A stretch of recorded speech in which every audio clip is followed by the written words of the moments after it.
Magandang umaga po sa inyong lahat. Ako nga po pala si Mariela, 17 years old, grade 11 po. At ngayon po ay para po makakuha po ako ng scholarship. Dito po ay tutulungan po ako ng lola ko. Ang lola ko po ay magsasaka po. Tapos, dati po ay nag-ano po siya ng shabu. Tapos po, pinutulan po siya ng dila ng pulis. Mama! Ay,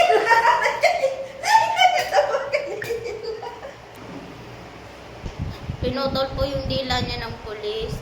Tapos po, yung lolo ko naman po, dati po siyang kriminal.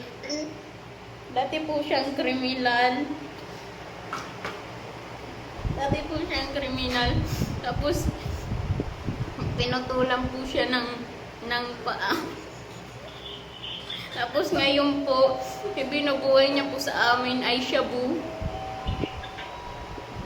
Para po makakuha po ako ng scholarship. Tapos ngayon po ay nagkasakit na po yung ulo ko ng ano. Nagkasakit na po siya sa utak.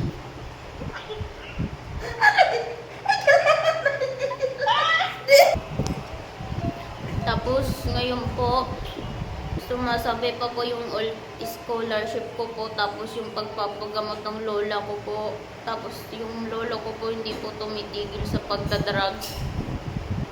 Para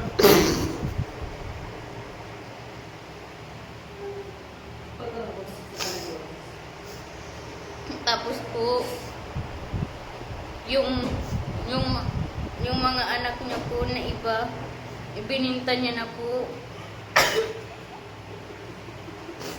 Para po magkaroon po kami ng pira.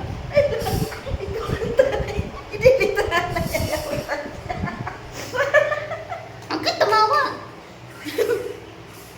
Tapos ngayon po nagmamakaawa po kami para po sa scholarship ko po. Ang katumawa. Tapos po, ngayon po ay papahuli ko na po ang aking lola sa pulis.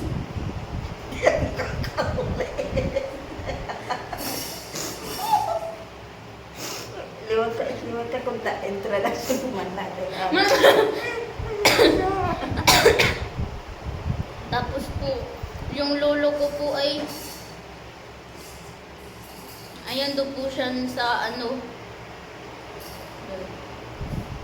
ando po siya sa gubat. Dahil doon po siya naggagawa ng drugs. Tapos ibibinta po niya. Tapos pag-uwi po sa bahay, lagi pong lasing. Tapos ang lola ko po ay laging nagsashabu. Katumawa! Kaya nakikiusap po ko sa inyo, tulungan niyo po kami para po sa scholarship ko po. At sana matulungan niyo po ang aking lola na maitama niya po yung pagdadrugs niya. At saka yung lolo ko po. Maraming salamat po.